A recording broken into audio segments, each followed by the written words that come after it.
Hello everyone, a very warm welcome to this session. I hope I'm properly audible and visible. Please do let me know in the chat box, and I welcome you all to this session, which is the special descriptive series session for the finance static subject as far as the RBI Grade B 2026 exam is concerned. Many of you might be preparing really well as far as the phase 2 of this exam is concerned, but considering the FM paper and the SI paper, we know that there are certain questions that are asked from the descriptive part. So preparing that also is really important. Almost half of the paper is from the descriptive part. So you should prepare in a very good manner, right? Keeping that in mind, we have come up with this wonderful series wherein we will be discussing the expected descriptive questions based upon the previous year questions, right? So I hope you all are ready. In this session, we are going to discuss the finance static related descriptive question. We'll be answering it live. You can participate totally in this session during this session,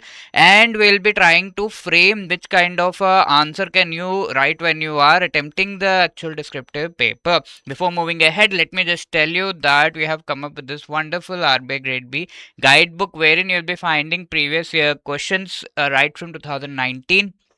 You can go through them and get a very good idea of which kind of questions have been asked in the exam. Apart from that, the most important topics as far as the syllabus is concerned, right? All of these things you can download it by clicking the link given in the description of this particular video.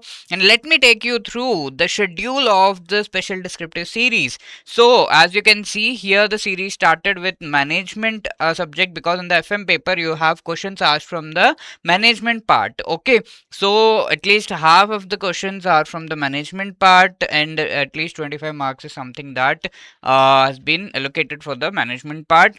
This keeps changing, of course, in the FM paper, but yeah, roughly you can think of it in that manner. So management part 1, and then we also discussed ESI and finance related current affairs. Okay, that is a very important part. So related to that, we have seen that which kind of descriptive questions can be asked, and how do you need to prepare. Finance part 1 was discussed last Saturday, and here management part 2 and ASI and finance reports part 2 has been completed. Now we are here 10th of July, Friday, 4 p.m. We are discussing the finance part 2. I hope you all are ready. We have more sessions coming in the next week, and with that, you'll be very well prepared for the particular exam. Okay. So let us move ahead and discuss this very first question. I would love all of you to please properly be part of this session, interact, and try to understand how you can actually attempt the descriptive questions as far as the actual exam is concerned. See, what is the question over here? Briefly discuss the important provisions of the Reserve Bank of India Act, okay, RBI Act of 1934. So this was asked way previously, right? And such a question can be asked as we move ahead in this particular exam, the upcoming exam also, right? So here the question is very simple, but there might be some question which might form from this. Okay, based upon the provisions of the Reserve Bank of India, most important provisions from the Reserve Bank of India Act of 1934. So first things first, you should just analyze the question, what is asked in the question, because many a times I have spoken to many of the aspirants, and even people who have cleared this exam, they made silly mistakes in this regard, that they did not read the descriptive question properly. Okay, so what is the question over here?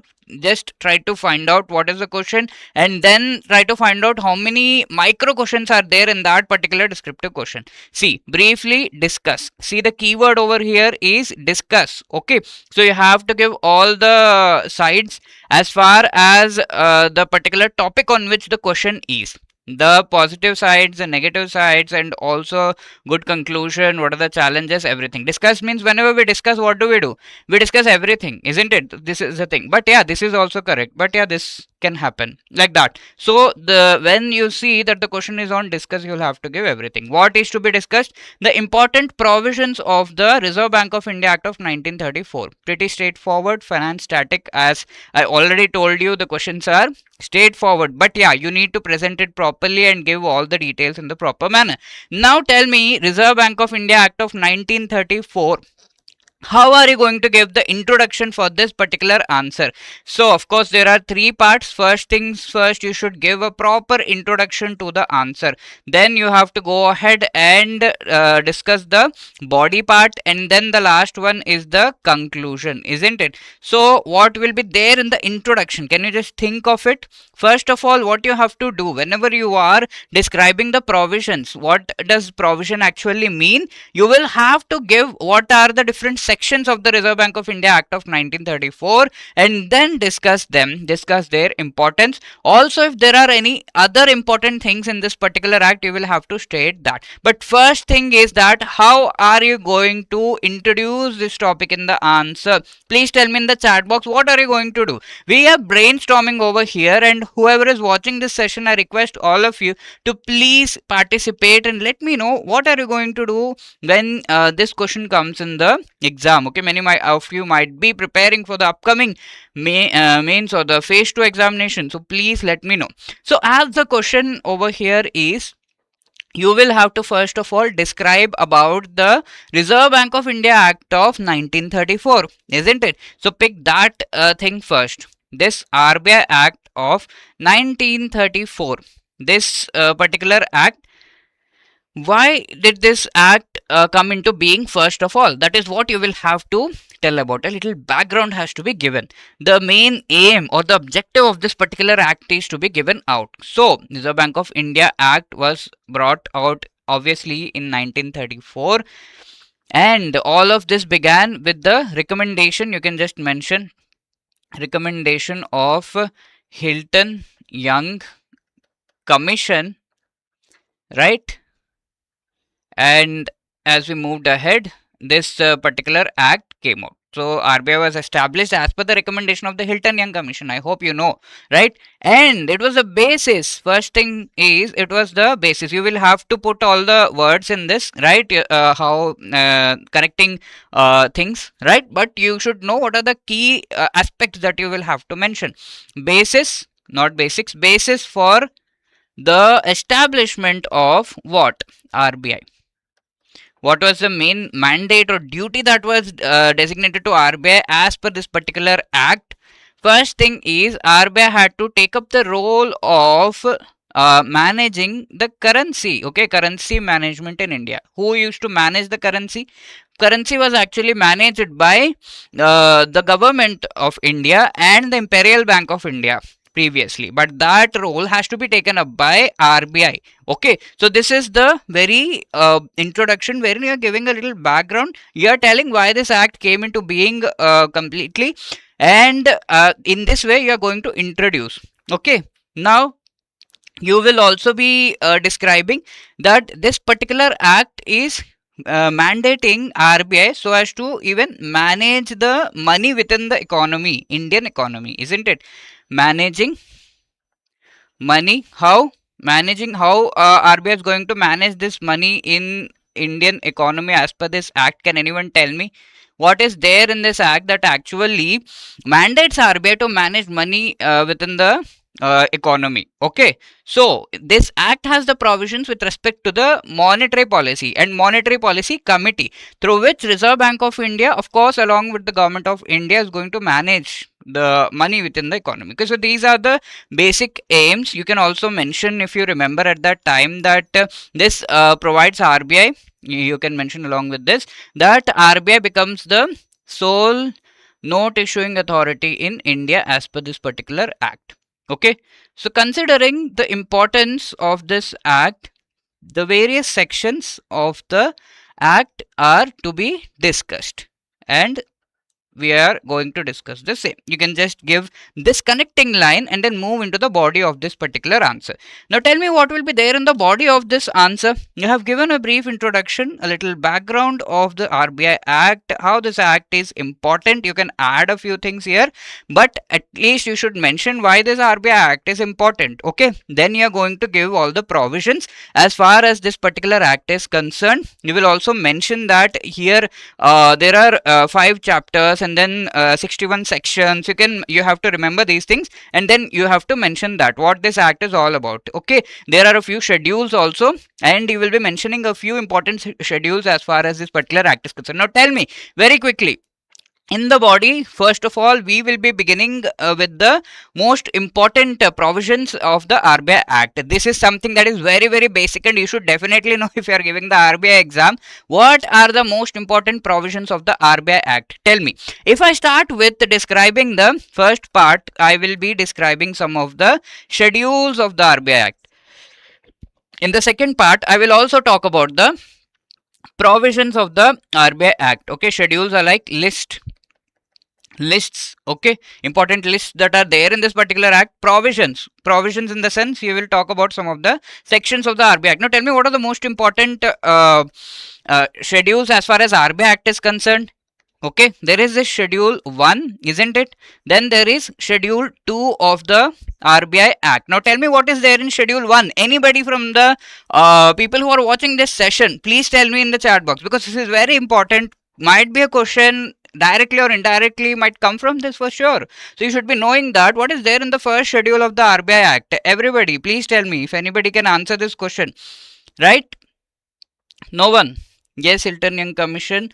Licensing to banks is NBFC, Shrikant Reddy. Wonderful. Okay, what is there in the schedule 1 of this particular act? Does anyone know? Nobody knows. The schedule 1 designates that RBI is functioning within the entire country, but in RBI's the total jurisdiction or the functioning area can be divided into 4 parts. Okay, what are these 4 parts into which the area of functioning of RBI can be divided into? NEWS. What are these 4?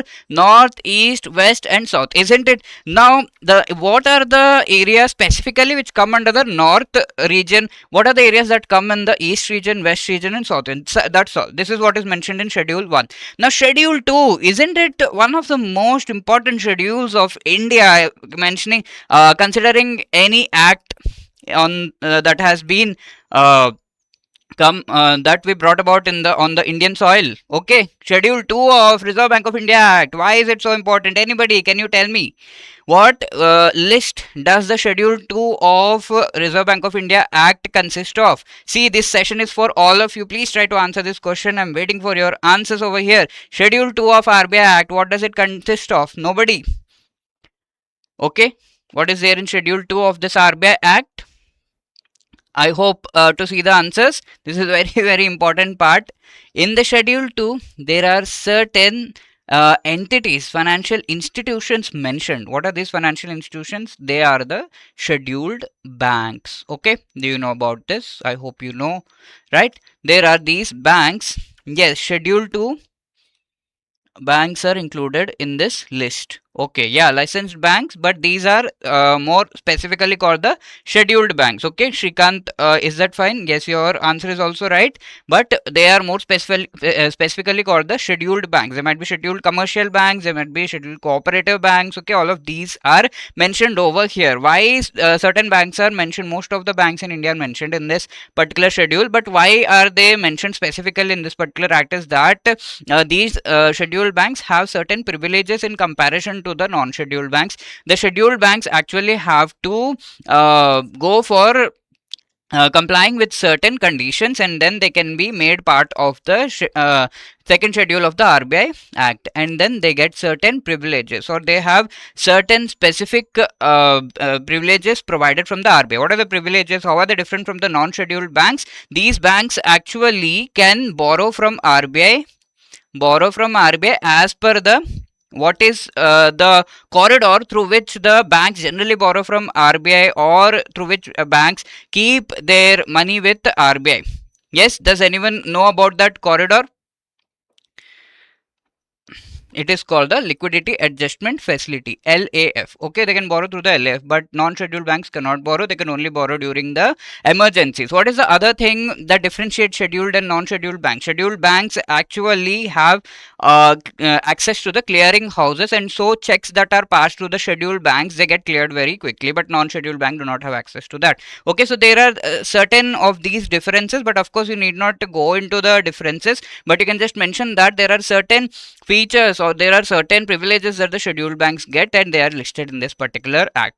The second schedule of this particular act. Now, coming to the most important provisions, tell me what is there in section 3 of this particular act. Can anyone tell me what is there in section 4 of this act? You should know all of these important sections. Okay, what is there in section 7 of this act? What is there in section 8 of this act? What is there in section 17 of this act? Please tell me very quickly. Does anyone know about it? Can we very quickly just recall what are the different sections of this particular act? No, right?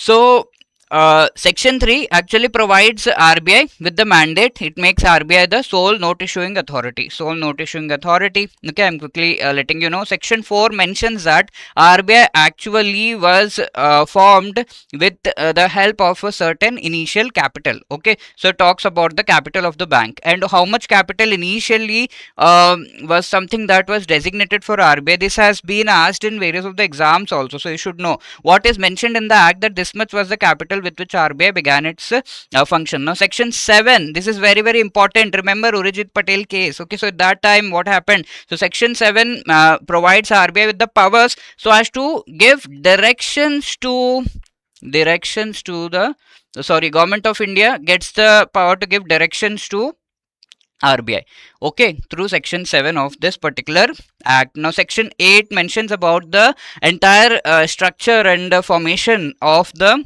Central Board of Directors, isn't it? What about section 17? Okay, in the same way, you are going to mention all important sections of this particular act. Now, tell me what is this section 42 of the act? You should know about it. 3 letters. Who will tell me? Section 42. Okay, yes, section 17 is business which RBI can perform. Okay, what about section 42 of the act? 3 letters. You have to tell me the answer very quickly. You should know these on your fingertips. Section 42 of RBI Act. Very, very important section. Okay, so in the same way, forgot we have section 22 like that. Okay, so there are very important sections. So you can just mention these sections and then mention the importance of those sections. I'm just giving you an outline that will be part of your body. Okay, anybody section 42? No one.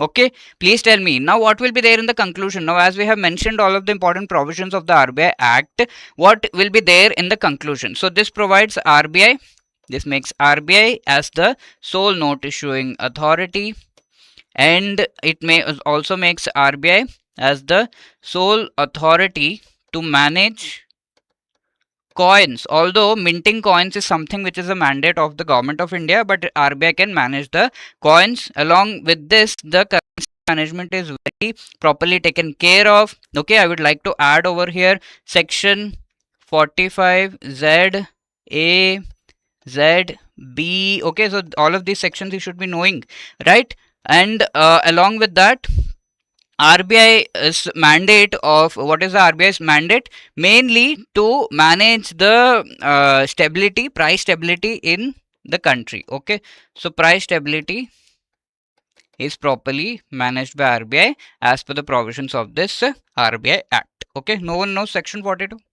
It has provisions with respect to cash reserve ratio, CRR. Okay, do you know which section of the Banking Regulation Act actually consists of the rules and regulations with respect to the SLR, statutory liquidity ratio? Any idea, anyone? You can tell me in the chat box. Yes, moving ahead. Here is a mind map. See, why am I showing you mind map? We did a little brainstorming over here. We just spoke about what can we write in the answer. This is what you will have to do in the exam also before, like, of course, it will take a little time, but this will actually save your time while you are typing. You just have to, all the thinking part you are doing at once, making a proper mind map, and then you are typing all of that. Okay, you have this sheet that you will be having in the actual exam, so you can utilize that sheet and make a very quick mind map and think what all are the points that you are going to write over here, and you will just have to type it within a very short period of time, and this is how you will be able to very easily complete. Of course, you will have to, this is just a suggestion, you will have to apply this in the mock tests and check whether you are able to do this in a very proper manner. That is why I'm showing you this particular mind map. Here, see, all of the important provisions of the RBI Act are mentioned. The first schedule defines the 4 areas for the Indian states. Sorry, the second schedule over here comprises the names of the scheduled banks, scheduled commercial, scheduled cooperative banks. Section 3, establishment and incorporation of RBI and takeover of the mandate of currency management from the government. Section 4 talks about the capital with which RBI was established. This is 5 crore rupees capital. Please remember this. This is very important. Might be asked. Now, Section 7 talks about central government giving directions to the RBI in public interest after consulting the governor of RBI. Now, Section 8 talks about the composition of the central board. Then Section 17 talks about the basic business that RBI can do. 19, what RBI cannot transact. 22 empowers RBI with the sole right to issue the banknotes. And Section 45ZA actually talks about the inflation targeting framework. Okay, so in this manner you can just mention things, and then there is also Section 45ZB that you can tell about monetary policy and monetary policy committee related provisions. Okay, so this is how you will mention, and this is how you can start this answer. RBI was established on 1st April 1935. All the statutory information regarding the existence of RBI is clearly mentioned in the RBI Act. There are 5 chapters and 61 sections. Each section of this act empowers RBI with special functions, and following are the key provisions of the act. This is how you can smoothly go ahead and talk about it. Yes, very good. Section 24 of the Banking Regulation Act actually consists of the provisions with respect to statutory liquidity ratio, SLR. Very good, Shrikant. Right answer. Yes, Tejas, your answer is also very right. Okay, now moving ahead. First schedule actually consists of the 4 areas. Second schedule mentions all of these banks which are called the scheduled banks. Now, Section 3 of the Act actually mentions about the management of currency. Section 4 capital. Section 7 empowers central government to give direction. So you'll mention all of these in a proper manner. Okay, Section 8 talks about the central board of RBI. Okay, and Section 17 talks about the basic business functions that RBI can do. 19 talks about what it cannot do. Okay, 22 talks about the RBI getting the sole right to issue the banknote.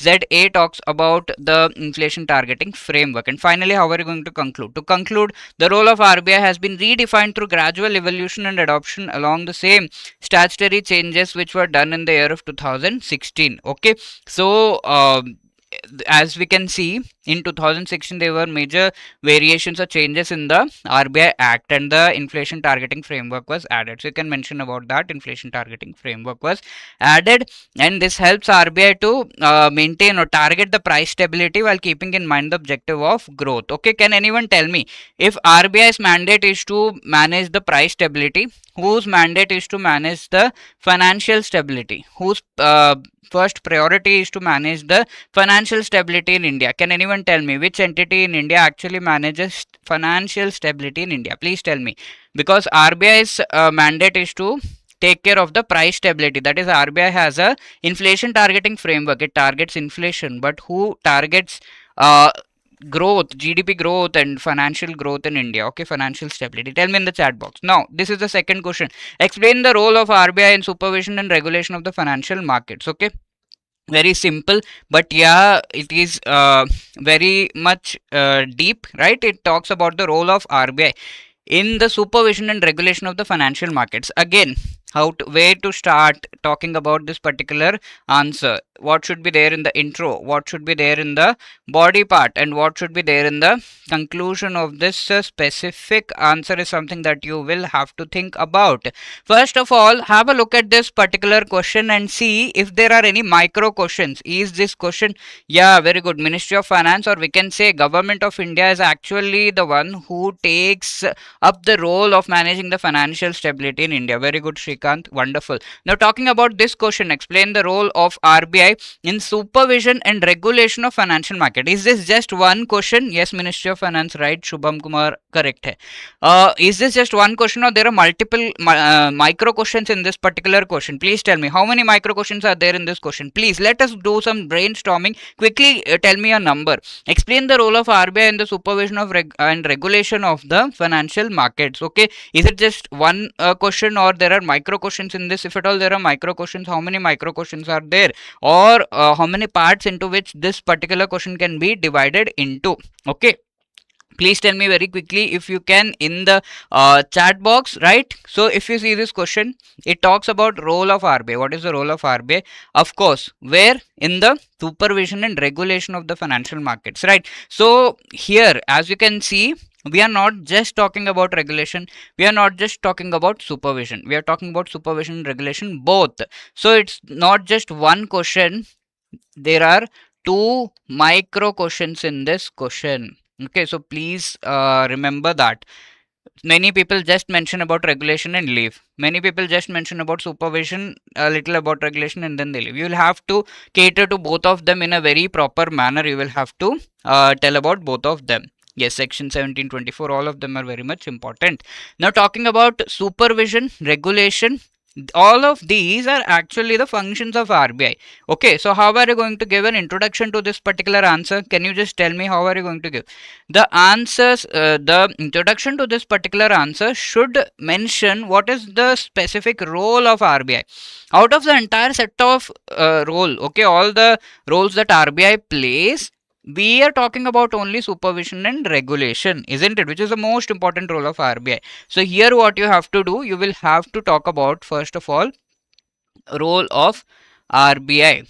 Okay, so you can start with, this should be the second point. You can start with again, RBI has the mandate, okay, mandate of managing what? Price stability, right, in India as per dash act. You will tell me. As per which act RBI is mandated to manage the price stability in India? In its to fulfill its mandate,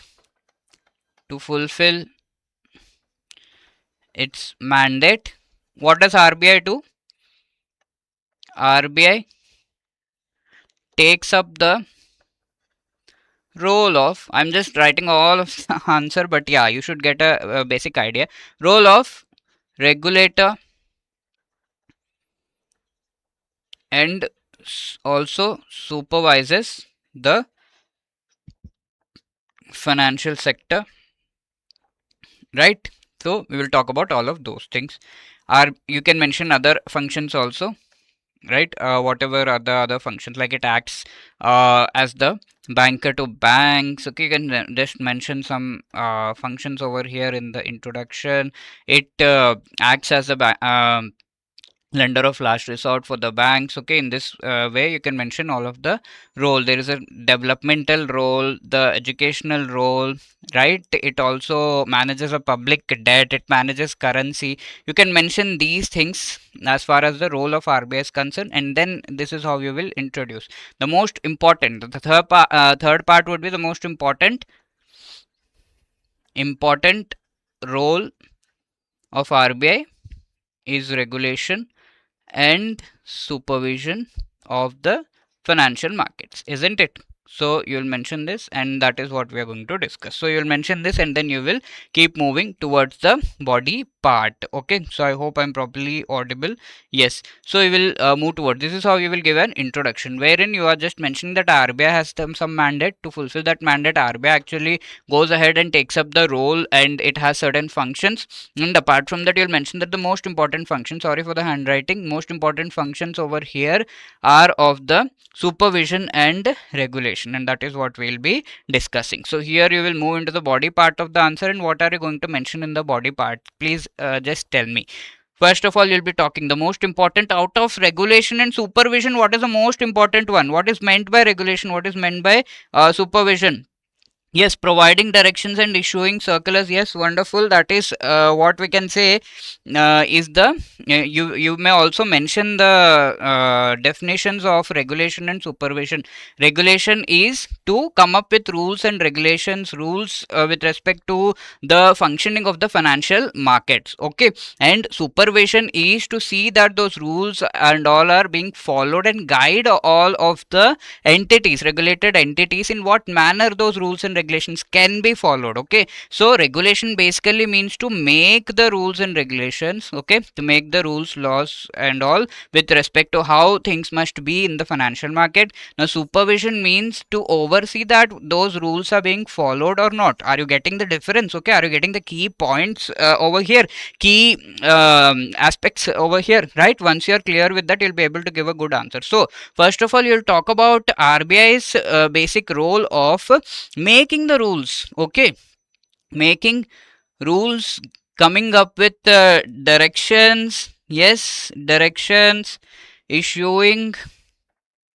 circulars, right? Very properly we have here Shrikant discussing. Others also can please participate. Okay, this is the most important part, which is the regulation. Okay, so tell me whom and which markets, as far as financial market is concerned, which specific markets RBI actually regulates. We know one thing, that RBI definitely regulates the banking sector, isn't it? Banking sector is being regulated, so we will talk about them. The various regulated entities are all of the banks, commercial banks specifically, and urban cooperative banks. All of these are regulated, and in what way they are regulated? They are regulated as per the what is the basic mandate, or what is the basic act as per which RBI has the power to regulate these banks. Can anyone tell me in the chat box which act? Yes, regulation is giving rules, supervision is checking rules are followed. Yes, absolutely, Shrikant, wonderful.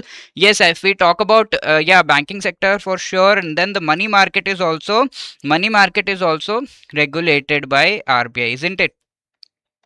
And whom else RBI regulates? Can you tell me? Because there are two more markets or entities we can. So now banking sector, when you're talking about banking sector, which act should definitely come? Please tell me in the chat box very quickly. Anybody who can tell me.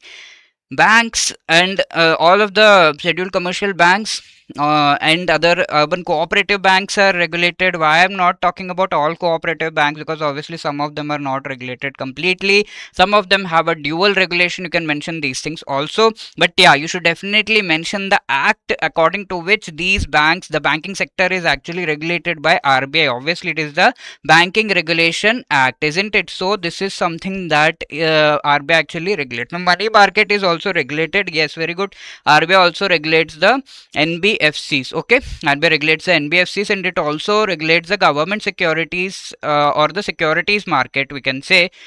Government securities part. Okay, not the entire securities market, but the government securities thing. Okay, so here we can say yes, banking sector, then money market, you have to mention NBFCs and this. So you can just mention, yeah, Banking Regulation Act has to be mentioned. If you talk about the money market, all of these instruments you can mention, and the way the rules and regulations with respect to those instruments and all the entities that are involved in this market, all of them are regulated as per RBI. Okay, also the NBFCs, how are these NBFCs regulated? Do you know which particular act provides the mandate to RBI so as to regulate these NBFCs? Does anyone know? We have actually done some amendment to a particular act, and then NBFCs are regulated over here. Okay, and apart from that, the government security market. So in this way, you can just mention about the regulation part. Now talking about the supervision part, is RBI also supervising? Is RBI also supervising and checking whether the rules and regulations are being followed or not? Please tell me, right? So RBI has, how can we say RBI supervising? RBI has a board for financial supervision, BFS. You can first of all mention about that. It has come up with various initiatives so as to supervise. RBI goes for on-site or and off-site supervision. Okay, you know about this, I hope, right? So off-site and on-site supervision. On-site supervision is RBI actually goes to these particular bank and the regulated entities and checks over there. Off-site supervision is wherein RBI is going to ask for the returns, and it is going to ask for documents and then check those documents, and accordingly it will help the particular banks and regulated entities in which direction they have to move. So this is how you can mention about the supervision. So both regulation, supervision you have mentioned, and then conclude that all of these actually help RBI to manage the entire financial markets And whenever there is any issue, RBI is the one that brings all of these entities out of that particular issue, and that is something possible because of the regulation part. What is the main aim with respect to regulation? Please tell me. Why do we need a regulator? First of all, these are basic things that you should be thinking about as far as the descriptive answer writing is concerned. Why do we need a regulator? Right, that is something that you can mention in the conclusion.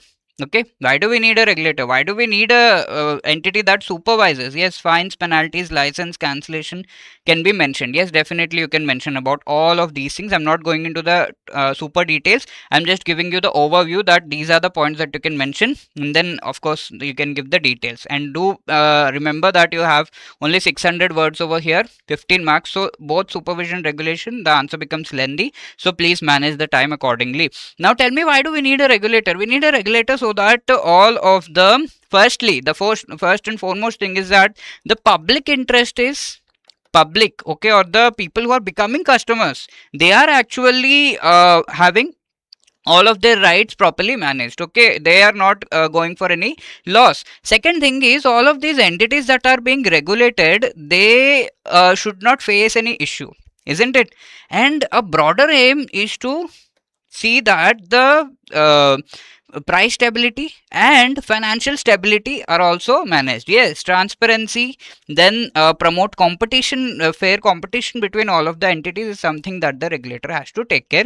But these things should definitely be there, that people should be benefited, their interest should be taken care of, the regulated entities do not have any issues, and they are able to approach the regulator and manage whatever the issues they face, right? All of these things are definitely to be mentioned, and this is how you can frame your answer. Now taking you through the mind map that you can come about over here with respect to this. So you can start with, it is mandated as per the RBI Act, Banking Regulation Act, Government Security Market, Money Market, even the Forex market is something that we forgot about. Financial markets, we also have the Forex market, isn't it? That is also taken care of by RBI as per which act? Who will tell me? Please tell me. 4 letters you will have to tell me. Forex market is also regulated and managed by RBI as per which particular act? Okay, you keep mentioning these acts and very easily you can gain good marks. This is what they will be observing. Okay, if they give a simple question, you should mention all of the basic background and things that are expected from you as far as the answer is concerned. Please tell me which particular act. Everybody should be knowing this.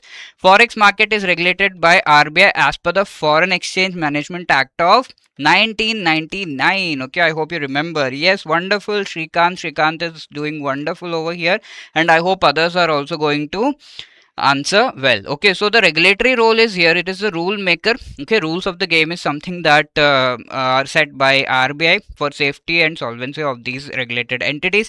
Money markets are regulated, call money, commercial paper, certificate of deposit, and maintaining systemic overall liquidity in the market. Forex market as per the Foreign Exchange Management Act of 1999. Government securities, RBI acts as a debt manager. Okay, so RBI first of all tries to give loans through the ways and means advances to the government, but once the government requires more, then RBI is going to give away, RBI is going to issue government securities on behalf of the government, and in this way it will try to manage the debt of the government, both central as well as the state governments. And there are various prudential norms that RBI has come up with, like parameters for banks and NBFCs, capital adequacy ratio, IRAC norm, CRR, SLR, all of these things you can mention. But you will have to see that you're not flowing, right? flow में ज़्यादा मत लिख देना.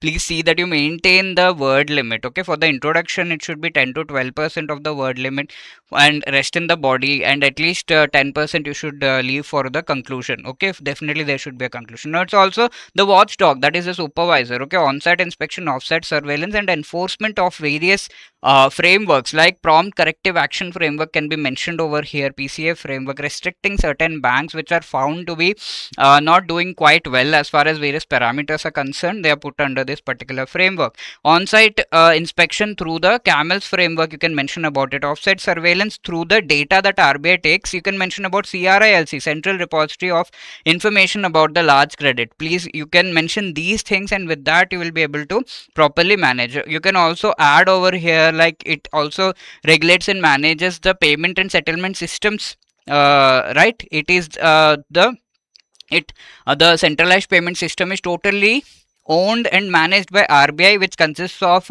RTGS and the NEFT. Okay, you can mention these things also as the points, and this is how you can mention it over here. Okay, 600 words. So you will have to limit yourself also, because we know a whole lot about RBI, but yeah, we should limit. So the same thing, the acts that are relevant over here: money market, government security, foreign exchange market. Then regulatory role here, RBI is a rule maker. So money market, how, forex and government security, prudential norms in this regard. And then the supervisory role, board for financial supervision should definitely be there. 1994 this was brought about. Then onset, offsite and enforcement. Now coming to the third and last question of this session, here we are talking about what is NBFC, how is it different from a bank. Mention 5 types of NBFCs registered with RBI. Okay, now tell me here, is it a single question or a number of question? Number of micro questions are there. Obviously it is very obvious that there are number of questions over here. First things first, here it is a the first question is that what is NBFC. Second question, how is it different from a bank. Third question, what are the 5 types of NBFC. Does it end over here? No, you will have to give a proper conclusion also. So that becomes the fourth part of this particular answer. So you will start, the entire answer is with respect to what? NBFC. So what will be there in the introduction? Please tell me very quickly. What will be there in the body of this particular answer? What will be there in the conclusion of this particular answer? Please tell me quickly over here, right? So obviously the first question, and of course when you are writing the introduction, it is not that you will just mention, okay, this is NBFC, that's all and sit. You will have to mention about each of the micro questions. Please remember that. That is why I came up with different questions for you. This was asked previously in 2022 in the FM paper. Okay, so introduction should consist of the definition obviously of NBFC, right? Definition of the NBFC. How are you going to define NBFC? Please tell me. NBFC is a financial entity that has been established as per which act? Please tell me, who is going to tell me? NBFCs are established as per which act? If we talk about banks, banks are established mostly as per the which particular act? Banking Regulation Act. Okay, but what about NBFCs? They are established as per which particular act? Yes, define the NBFC. Bank versus NBFC is the second question. NBFC, yes, yeah. Deposit taking, yes. Most important 5 types you can mention over here, right? Now what we need to mention in the introduction is something that we are discussing. So it is a financial entity which is established as per which particular act. Please tell me very quickly. There are many of you watching. I hope you know how these NBFCs are established. Now it is established as per this act, which, next, what are you going to mention? Carries out the activities. What are the activities of NBFCs?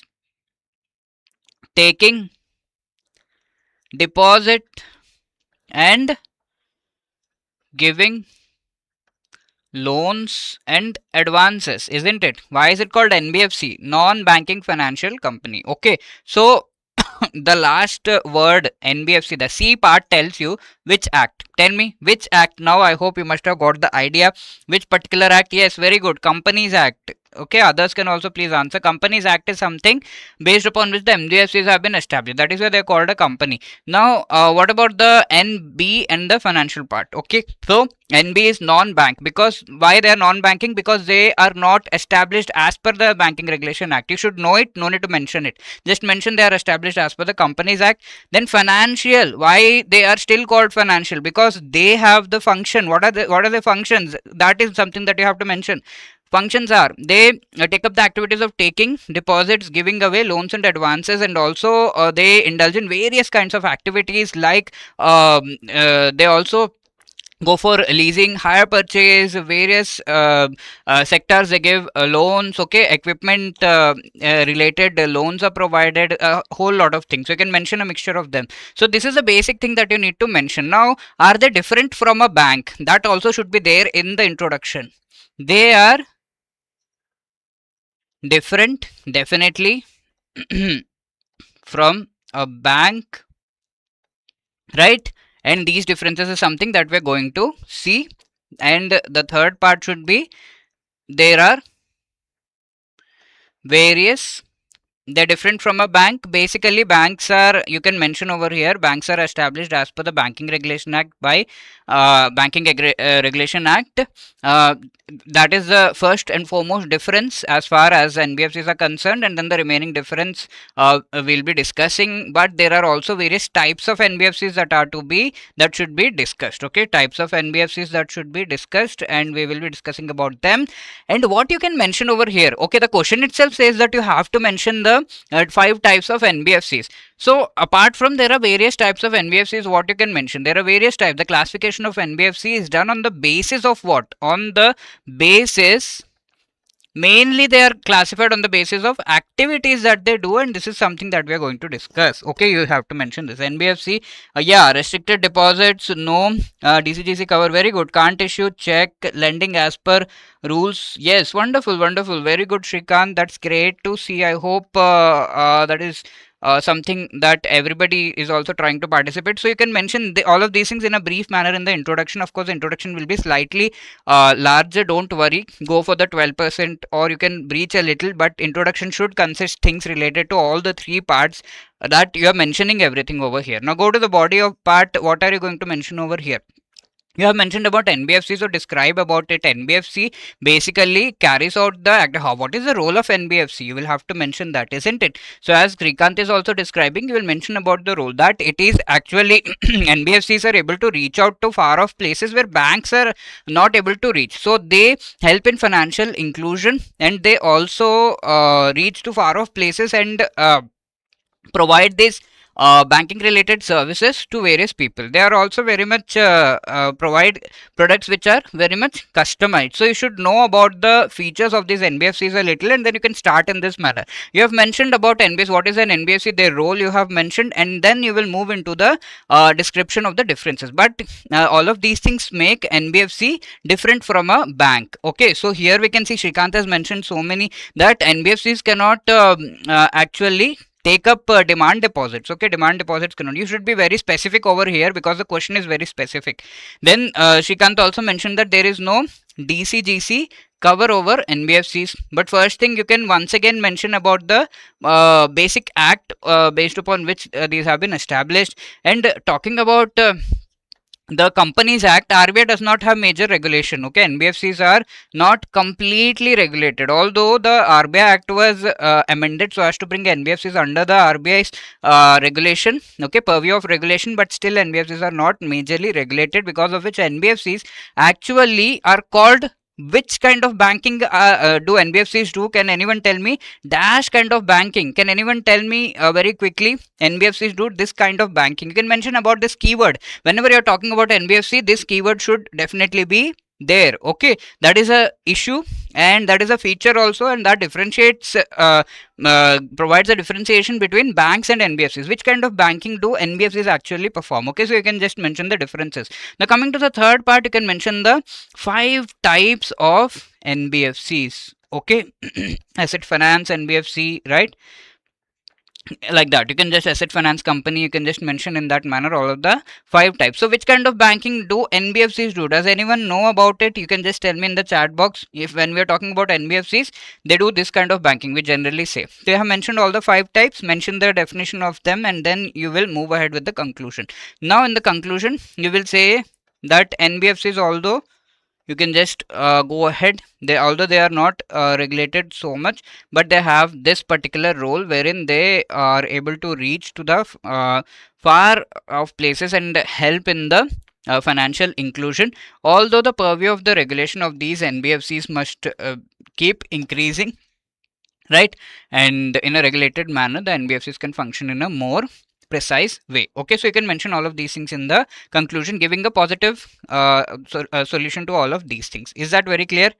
No one? Okay, so NBFCs perform something called shadow banking. Why shadow banking? Because they are performing banking activities. They can take deposits, they can give away loans and advances, but they are not regulated by RBI. So that is, they are not totally regulated by RBI, so they perform shadow banking. They do banking, almost all of the activities of banking they are performing, but not regulated. So they are called to perform shadow banking. That is a dangerous situation, isn't it? So that is why major NBFCs are brought under RBI's regulation. Still, there is a whole lot to be done. So that is what will be forming the part of the conclusion. You're giving a clue by mentioning shadow banking in the body. Then in the conclusion, you will pick up this point completely that yeah, they are not totally regulated, but as we move ahead, the regulation has to be increased and it has to be brought under RBI, which is the legitimate regulator of this sector. Now, NBFC, if we talk about, you can just mention that they are established as per the Companies Act, provide loans, advances, lease, hire, purchase, chit fund business, and all of these NBFCs are actually part of. You can also, I forgot to tell you that you can also mention about what are the activities that NBFC should not perform. That is also there, excluding the activities of agriculture, industry, purchase of sale. Some of them you can mention, not all. Just write etc. Now, key differences between NBFC and banks: they cannot accept deposits. Yeah, banks are part of the payment and settlement system, and banks can also issue checks, but NBFCs cannot do that. DICGC cover is not available for the deposits that the NBFCs take. There is no guarantee that RBI is going to take with respect to the deposits of NBFCs, like it takes the responsibility with respect to the deposits of the banks. Okay, so this is what you can mention. Types of NBFCs registered with RBI are asset finance company, investment company, right? And you can mention the specifics also, that an asset finance company income from the assets is more than 60%. Okay, by asset financing business, they might be doing other things also, this company, but from the asset financing business they are earning 60 or more than 60%, then that particular company will be called an asset finance company. Investment company, principal business is acquisition of securities. They are investing. That is the main business. They are investing, and through that they are gaining money, right? Then there's a loan company. Principal business of this particular company is to give away loans in all of those sectors where asset finance company is not giving the loans. Then the fourth one is infrastructure finance company. Obviously the name itself tells you that they are financing infrastructure. Their the business that they are doing, more than 75% of the assets should be in the infrastructure financing business. Then apart from that, their net owned fund should be greater than or equal to 300 crore. They should have a credit rating of A or equivalent. CRAR that they are maintaining, capital to risk weighted assets ratio that they are maintaining, should be 15%. Generally for all the banks, the CRAR ratio is how much? Can anyone tell me CRAR ratio in India generally for the banks as mandated by RBI? Can anyone tell me? Financial risk management part. Okay, please tell me. As per the Basel norms, it is something else, but in India, as per RBI, it is something else. Can anyone tell me about it? Now, systematically important core investment company are the fifth type that you have to mention. Greater than 90% assets should be in the group companies. Okay, core investment companies are what? They are helping establishing other companies, and all of the money that they have is being utilized to establish all these companies. So more than 90% assets should be a investment that they are doing in the core all of these group companies. Yes, CRAR in India for the banks is 9% as per RBI. As per Basel, it is 8%. Okay, of course, you'll learn about this. Yes, very good, Shrikant, wonderful. So, you learn about it in your financial risk management. Now, greater than 60% assets should be in equity in these group companies. No trading in investment except the block sale for dilution or dissolution. They should not go for any trading or something, right? They can only sell the stake that they have in the group companies. Like this is a company helping establishing a lot of companies. So all of these become the group companies, and this company is called the systematically important core investment company because it is helping establish all of these group companies, right? No other financial activity right, other than that mentioned in these sections of RBI. Of course, you may not be able to remember all of this, but yeah, if you remember, you can mention asset side should be greater than or equal to 100 crore and it accepts public funds. Okay, so this is how you are going to mention. Of course, very technical, but yeah, if you want to gain marks, you will have to remember such things. Now, coming to the actual answer, NBFC is a company registered under the Companies Act, engaged in the business of loans and advances, acquisition of shares, stocks, bonds, debentures, securities, or other marketable securities, right? Leasing, hire purchase, insurance business, chit fund business, and whose principal business is not, okay, it does not include agricultural activity, industrial activity, and all of these things. Okay. However, there are a few differences between NBFCs and the banks, and mention them. Cannot accept demand deposit, not part of the payment settlement system. DICGC cover is not provided. Now, various types of NBFCs, asset finance company, are mentioning about all of the details that we saw. Investment company, loan company, infrastructure finance company, and systematically important core investment CIC companies. Okay, so these are the ones. Now, talking about the conclusion, NBFC segment has grown over the years. However, it is also under scrutiny world over for possible excesses in the credit. Okay, so it is giving credit, doing all of the things that the banks do, but not that much regulated. This is especially because of the leniency in NBFC regulation. Okay, it is not under total regulation of RBI. This is not the case of India, but all countries mostly. Compared to banks, the segment has been facing many stresses in the recent past, and addressing these earlier would reduce the associated cost. Okay, so in this way you can be ending. Also, you can give a one line that yeah, NBFCs do have a role played wherein they help in the financial inclusion, and so this role has to be enhanced by proper increase in the regulation of this NBFCs by the proper rules, legal framework. Okay, you can mention something like this